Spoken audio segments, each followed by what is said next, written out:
سورہ بقرہ کے تیسرے رکوع کا آغاز ہے۔ یا ایھا الناس اعبدوا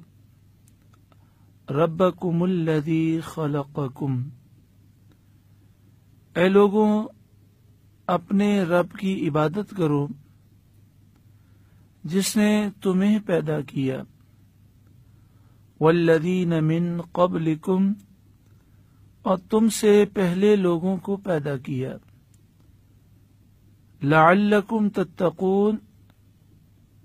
یہ امید کرتے ہوئے کہ تمہیں پرہیزگاری ملے۔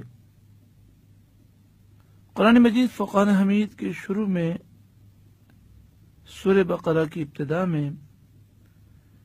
یہ بتایا گیا کہ یہ کتاب متقین کی ہدایت کے لیے نازل ہوئی۔ پھر متقین کے اوصاف کا ذکر فرمایا، اس کے بعد اس سے منحرف ہونے والے فرقوں کا اور ان کے احوال کا ذکر فرمایا کہ سعادت مند انسان ہدایت و تقوی کی طرف راغب ہو اور نافرمانی اور سرکشی سے بچے۔ اب تقوی کے حاصل کرنے کا طریقہ بیان کیا جا رہا ہے۔ مفسرین بیان کرتے ہیں کہ یا ایھا الناس کا خطاب اکثر اہل مکہ کو ہوتا ہے، اور یا ایھا الذین آمنوا کا خطاب اکثر اہل مدینہ کو ہوتا ہے، مگر یہاں یا ایھا الناس فرما کر خطاب مومن کافر سب کو عام ہے، اور اس میں اشارہ ہے کہ انسانی شرافت اسی میں ہے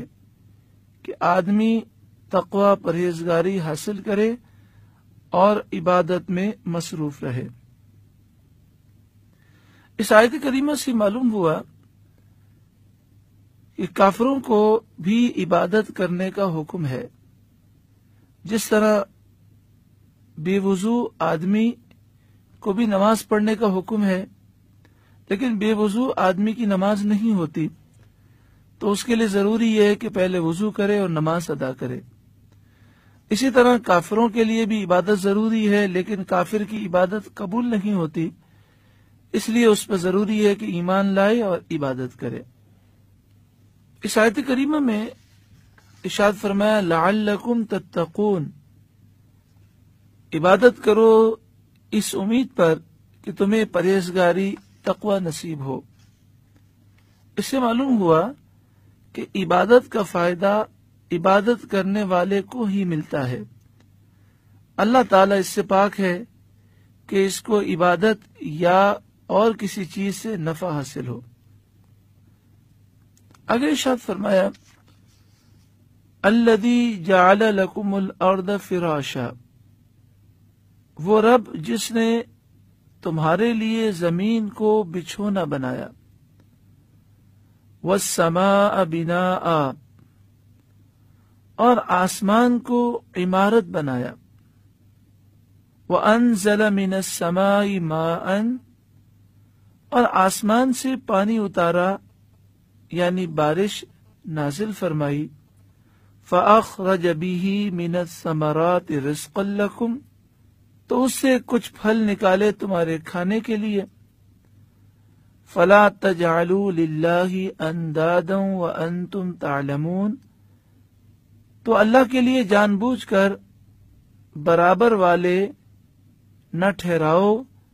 یعنی اللہ کے مقابل جھوٹے خداؤں کو نہ مقرر کرو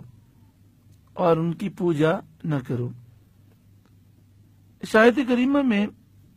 ارشاد فرمایا گیا الذی جعل لکم الارض فراشا والسماء بناء، اور اللہ جس نے تمہارے لیے زمین کو بچھونا اور آسمان کو عمارت بنایا، یعنی اس آیت کریمہ میں یہ فرمایا جا رہا ہے کہ اللہ تبارک و تعالی نے تمہیں اور تمہارے باپ داداؤں کو پیدا فرمایا، اور پیدا فرمانے کے بعد ان کے گزارے کے اسباب بھی مہیا فرمائے، اور وہی نعمت دینے والا ہے تو اس کے علاوہ کسی کی پوجا انتہائی بے وقوفی اور نادانی ہے۔